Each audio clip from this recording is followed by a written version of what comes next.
Welcome to another episode of the What Up Wit It podcast. I'm your host, Mark Large. I'm here to entertain, inform, and educate you for the next 30 minutes.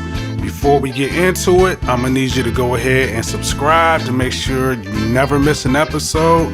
And I'm going to need you to share this with all your people. All right? It's on.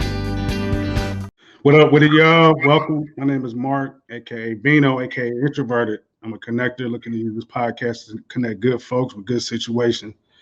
I'm back with a new guest, my man James. Go ahead and introduce yourself, sir. First of all, I just want to say glad to be part of the podcast with What Up With It. I'm hoping that this ain't the last time, but absolutely not. Yeah, I've seen the work, but definitely impressive. Again, my name is James Berry. I'm on social media. You can find me Twitter, Facebook, but LinkedIn pretty much. So what's the name of your company? My company is called Relentless Lawncare LLC. So you got to add the LLC. Make sure that LLC. Okay. Yes. And you can find that on pretty much all your standard socials. So what's the Facebook? How can they find you on Facebook? Yeah, it's under Facebook as Relentless Lawncare. Lawncare is one word, LLC. Okay, and then how can they find you on Twitter? On Twitter, I'm under Cyclonus94. All right. Yes. And the reason why I'm getting that out the way right now is because we're gonna be talking spitting so much fire, we might forget at the end. So, want to make sure you know how to get in contact with him. You know how to get in contact with me, right where you found me. So let's go ahead and get right into it. We're all looking for ways to get extra chips, but with internet businesses looking so sexy, we tend to overlook businesses and hustles that require a little heavy lifting. I tell you what, James' story will give you a good look into the not so sexy world of lawn care. So let's get right into it. All right. So what is your business? It's a lawn care business. It's a local, regional lawn care business. And keep in mind throughout this conversation, keep in mind that I have like a standard, 9 to 5, job. Okay, and that's important. That's important to keep in mind because, the demands of a corporate job, kind of, parallel or button up against a business, and so. I guess initially it started off as a hustle, but now it's an official business. So, why did you choose to go in business for yourself? It was mainly it was a couple reasons. Number one, wanted extra money. It always seems like there's never enough, especially with everything cost of living being so high and being what it is. And then number two. Wanted to do it because I don't have to report. I wouldn't have to report to someone. I could make my own hours. If I don't feel like going in, I don't have to do it. Usually with a second job is something that you're working for somebody who is, a manager, and that they require you to be here, be there, and right. Late hours and stuff like that. And they didn't want to. To have that type of commitment. It's one thing to have a regular commitment throughout the day, but then to have another one, into, the evening hours, now it's getting cumbersome. Right. Gotcha. That makes sense. And what type of flexibility does this does lawn care allow you to have? Well, I would say it gives you a lot of flexibility, but not a ton, because it is weather related, so if you fall behind and it starts raining on you or you get some inclement weather, you pretty much got to do what Mother Nature tells you to do. Right. So you got to scramble to make those dates back up, right?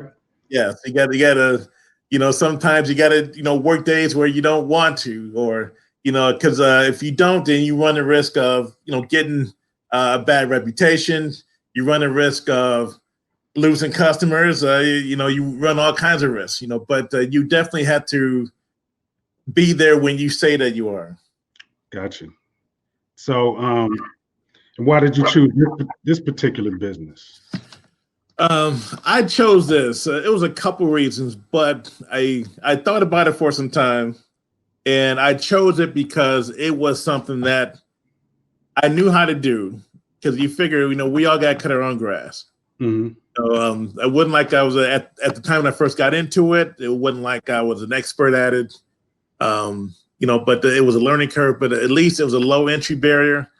I knew I could get into it with a cheap pickup truck and a couple lawnmowers. Mm-hmm. Figure, what the heck? I spend $1,000 or $800 and start handing out some flyers and let's see where this takes us. Gotcha. So what else did you consider? It was a few things that I considered. It was some crazy stuff. I don't know if you remember when those red boxes outside like Giant Eagles and right. Whereas, I was talking with a couple of guys we're investing in one of those. We had talked about the vending machine business. A few things, but nothing really had, nothing really attracted me. I'll say that. Nothing that didn't require a lot of money up front, which at the time, I didn't have a lot of. Okay. So those businesses required a lot of upfront investment in order to get started. Okay. That makes sense. So how did you get your first? So after you decided that, hey, I want to go cut people's lawns for money, what was the first thing that you did? The first thing I did was, number one, I wanted to see if, could I get some customers? Okay. And so my first customer is actually a church down off of Kinsman. And I still have them today. I told the pastor, I said, Pastor, I can cut your yard for this amount of money. Okay. And I said, okay. So, and the thing about it, it was kind of sketchy because when I finally decided to get into it, it was already July, so everybody had who they had was going to cut their grass. So the pastor said, yeah, sure, you can get started whenever you can. Mm-hmm. And so I bought a pickup truck for $400. It was a cheap little pickup truck. It was a piece of iron. It never failed me. It wasn't much to look at, but all I needed to do was to carry a lawnmower and carry a weed whacker and then pretty much not leave on the side of the road. Right. So okay. for that season, I had that customer, and I picked up one more. So I said, all right, next season we'll grow it some more. Okay. And how much did you charge for that first? At the time, I charged, and it was on the low side. I charged $40 to cut the grass. Mm-hmm. And of course, the church being a nonprofit organization, they thought, man, can you do it cheaper? I said, no. They try to beat you over the head to get the price. Yeah. And tell you the truth, that would kind of go into some of the other mistakes I made, early on in the business. Gotcha. But I thought, hey, if I cut the grass once a week, it's 4 weeks in a month, $40. Yeah, that's $160 in a month. That's good spending money. I can spend on a bill here, a bill there, and that's one less thing I got to worry about. That's some good hustle money there. So yeah, that was the idea. That was. Right. So you started off with just a lawnmower, weed eater. What else? It was a lawnmower. It was actually the lawnmower I already had. To cut my own grass. Right. It was a weed eater that I had to cut my own grass. And at the truck, right? In the truck. Okay. And I bought a blower, and that was it. Okay. And so I printed up some flyers. Just for the very next season, print out some flyers. You put them on some doors. All of a sudden I started getting phone calls. Okay. And that's how we got started. All right. Okay. So now we're boogieing along. So now we're moving along a little bit. Okay. Started, a couple other issues started coming up. Okay, so what type of issues came up? Mostly it was issues where, um, run into, the clientele I had at the time where, people, yeah, they want to dictate to me when I come by to cut the grass. Mm-hmm. At the time, I said, all right, that should be no problem. But then I realized very quick, okay, this is nuts. Now I'm running into the very thing I wanted to avoid getting into the business, is being on someone else's schedule. Right. And that's what was starting to happen. And I said, you know what, this ain't going to work. So I said, you know what, maybe I'm just going with the wrong type of people. Maybe I need to change my ways a little bit. But I did, again, do business like that for a while. But then I realized very quick, okay, I can't exist like this. This is not worth the money I'm making doing this. Okay. And how long did you go along before you started to try to turn the tide a little bit and wrangle in the business a little bit in your favor? You know what? It was. I tell you what. It was at least a year or so before I started making changes, because I thought that was the nature of the business. But then I really started talking to other people who were in the business. Because when I first got started, I didn't know anybody in the business. Okay. But I started talking to other people in the business and said, no, you can't let people tell you when to come by, just to cut the grass, because otherwise you'll never get anything done. Mm-hmm. That was exactly what was happening. Okay. So at this point, you're starting to get a little bit more clarity about the business. When did you decide on a name for the business? That's a funny story, because when I first got started, I had like all kinds of different names. I had JB's Lawn Care, the lawn mowing guy. I had all kinds of, every flyer I swear had a different name on it. Then I ran into at the time it was a tattoo shop in downtown Bedford, and he had a little piece of grass in front of his shop, but they were actually moving. And he said, yeah, he cut the grass a few times, and he said, we're working out a price. It could have been much. It'd take me 5 minutes to cut that little piece of grass, right?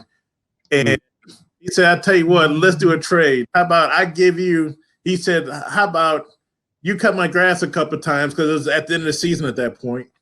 You cut the grass, and we'll come up with a name for your business. And sure enough, they came up with Relentless. And I said, okay, that sounds pretty neat. I like it. Okay. Relentless Lawncare. And then I had to make sure no one else had that name in Ohio. There was a couple painters named Relentless and Relentless Moving Company, and they're a Relentless Recovery, and I said, but Relentless Lawncare, we take that name, and that's how we started even expanding further. Okay. And then you went registered with the state and all of that group. Yeah. It was like $125, because I want to make sure, just in case, someone got hurt, or I flung a rock at someone's car or something like that they couldn't sue me for my personal goods. Because at the time I didn't have much. I said, if someone sued me for $600, that's a wrap. Right. Yeah. So always a good idea to register the business. Yes. Yes. So at this point, you said you made some mistakes. What were there any critical mistakes? Anything that almost cost you? It was a few mistakes. A few Lulus too. Most of it was really not, it's not having an effective way to collect money. Okay. Because it got to a point where, like the first couple of years, I went from like 5 to 10 customers, and there were a few other things going on at the time personally that really demanded a lot of time. And I would go by and do this lawn for this person and do it for that person, and at the end of the month, I would be very lax on collecting money. Mm-hmm. And then when I finally got around to get in touch with the person after I cut their lawn for a couple of months, I said, well, I don't have any money. Oh, man. So, so if that person owed me like $100, it took me $50 just to collect that $100. Right. And I said, this is not going to work. And I was doing that with multiple people because I just wasn't collecting money. Okay. The way I was invoicing, just kind of going kind of handshake type of business deals and all that. And I said, this is not going to work either. Mm-hmm.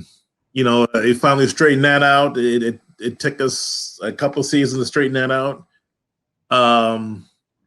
Even some of the biggest mistakes I came up with that actually came up with me was, just the demographics of people I was doing business with. Okay. It came down to demographics. I'm just was working in the wrong areas. Most of the time I started out and most of my business was in not so pretty areas of Cleveland. I'll say that to put it lightly. Right. That's just to interject for people out there listening and thinking about getting started in this business. I'm sure every urban area has this type of a section where you kind of want to avoid it if you want to make money. Just straight up and down. There is no way to avoid it. You're going to be chasing your money. Like you said, it costs $50 to chase down $100, plus the cost that you already put in for the labor. So,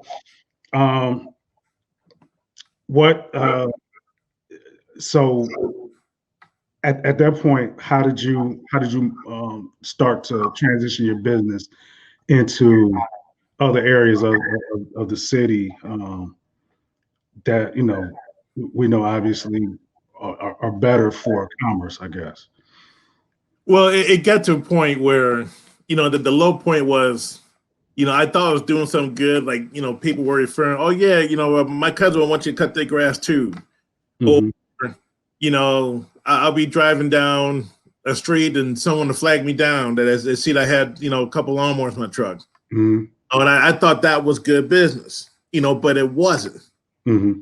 And I'm thinking, oh yeah, I can make a few more dollars here. But I'm looking at yards, be nothing but weeds and rocks, and I would straighten them out and like, oh man, you think you can come by next week and I'll give you some money? Or I said, man, you know what, this ain't gonna work. So I just said, you know what, the best thing I'm going to do is, take my business uptown. I